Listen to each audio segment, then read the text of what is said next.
The story of Gypsy Rose Blanchard and the murder of her mother Dee Dee Blanchard has been one of those cases that left the general public more sympathetic to the perpetrator than the victim. The city of Springfield, Missouri was initially shocked at the murder of a loving single mother, one who devoted her entire life to her disabled daughter. But when more details about Dee Dee and her parenting were made public, suddenly the entire world became interested in the case. But before we get into what actually happened, we have to go back to the day Dee Dee's body was found on that fateful night. So, here we go.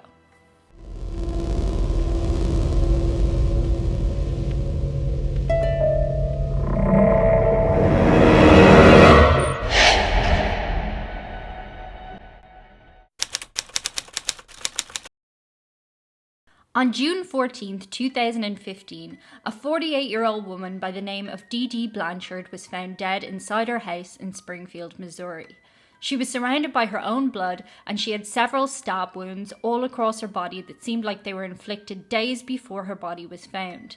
Dee Dee was a single mother and had a 24-year-old daughter named Gypsy Rose Blanchard. Gypsy Rose may have been an adult, but according to Dee Dee, she had chronic leukemia, muscular dystrophy, brain damage, and asthma as a result of her premature birth. Due to her chronic illnesses, Gypsy Rose effectively had the brain of a 7-year-old.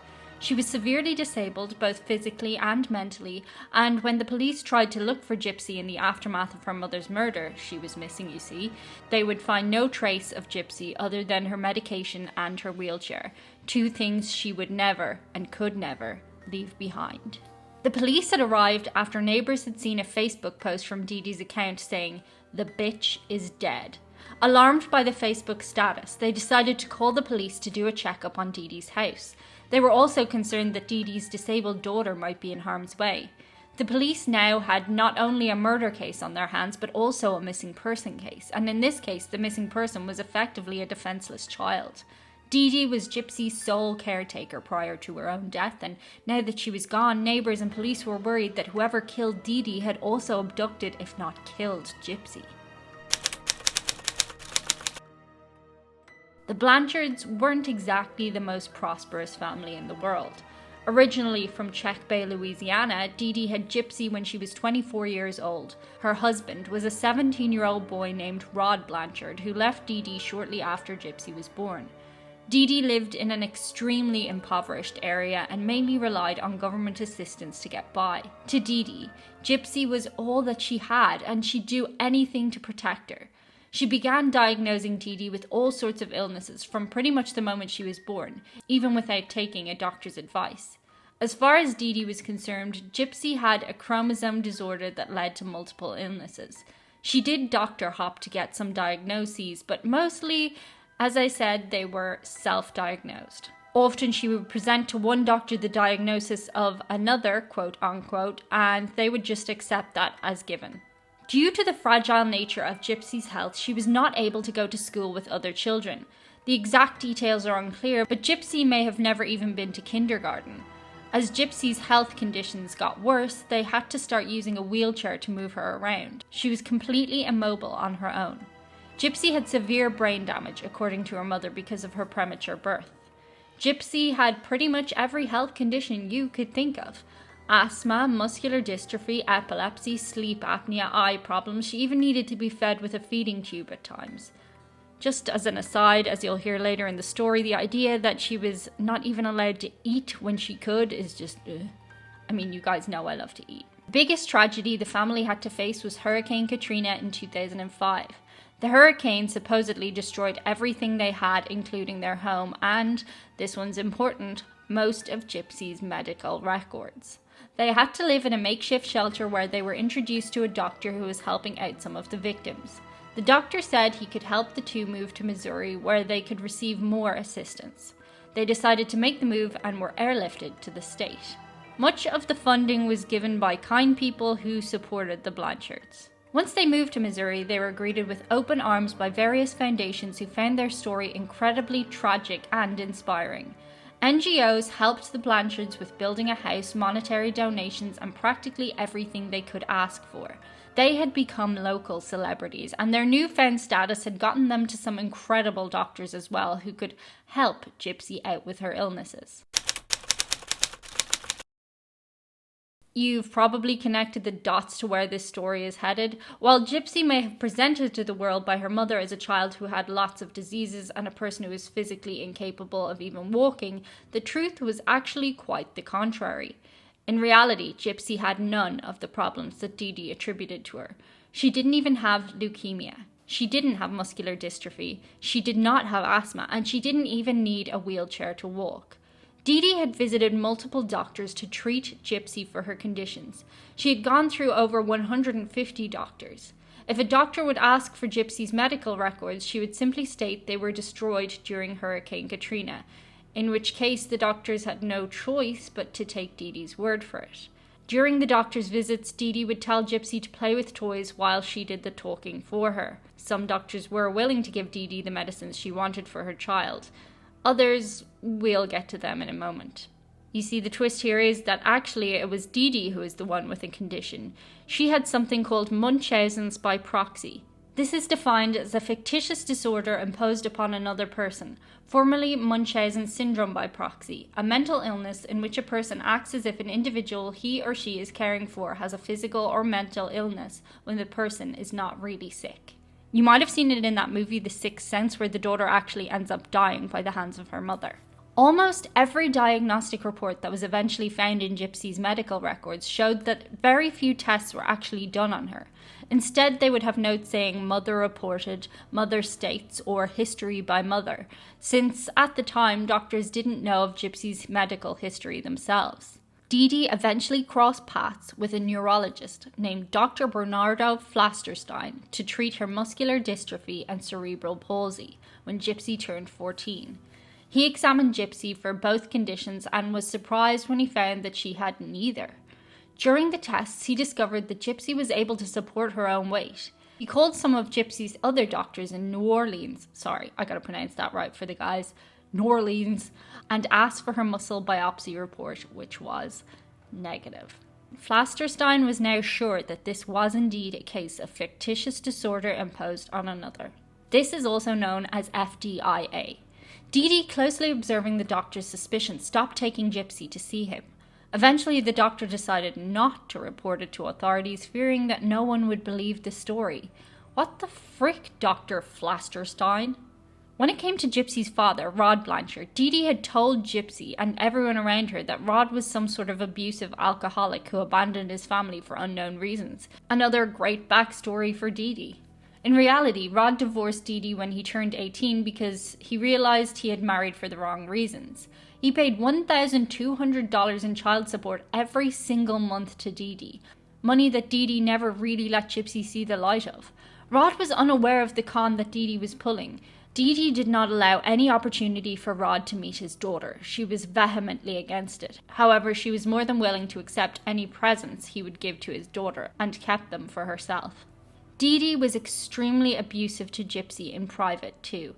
She would constantly beat her, restrain her, and on one occasion she used a topical anesthetic to numb Gypsy's mouth, causing her to drool uncontrollably. She used this as an opportunity to get her salivary glands medically removed, leading to Gypsy eventually losing all of her teeth. The loss of teeth was an important part of making Gypsy look disabled. She took this to extremes. She shaved Gypsy's head every single week to make it look like her hair had fallen out due to chemotherapy.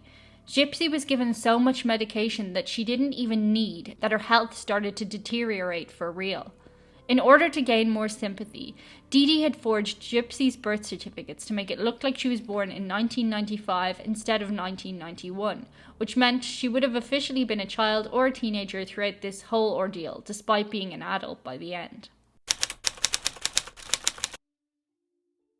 So what did Gypsy make of this whole thing? Well, when Gypsy was approaching her late teens, she became more aware of the ways she was being used by her mother. She began looking for little escapes from the life she was living. This mainly came in the way of sci-fi conventions. Gypsy was a huge Harry Potter fan, and being around other fans gave her a chance of blending in. She soon started using the internet on her own and eventually used it as an outlet to meet boys. In 2011, when she was 19 or 20 years old, she planned to meet up with a man she met online using a convention as a cover-up.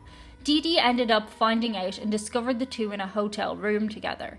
DeeDee showed him Gypsy's falsified birth certificate, which showed she was underage, and threatened to call the police on him. When they got home, DeeDee smashed Gypsy's beloved computer with a hammer and threatened to do the same to her fingers if she ever did something like that again. She also informed Gypsy that they had filed the paperwork to declare Gypsy as mentally incompetent, which meant that if Gypsy were to ever report DeeDee to the police, no one would believe her. Gypsy's relationship with DeeDee was complicated. The two did spend all their time together. They got on well for the most part, they shared hobbies and laughed at things. They were essentially best friends, yes, because Gypsy didn't have access to anybody else, but, it was what it was. Gypsy and DeeDee loved each other, however twisted that was.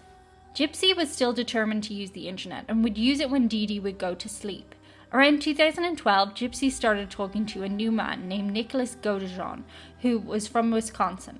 The two started dating each other and started an online romantic relationship that would continue for 2 years until the couple finally met for the first time.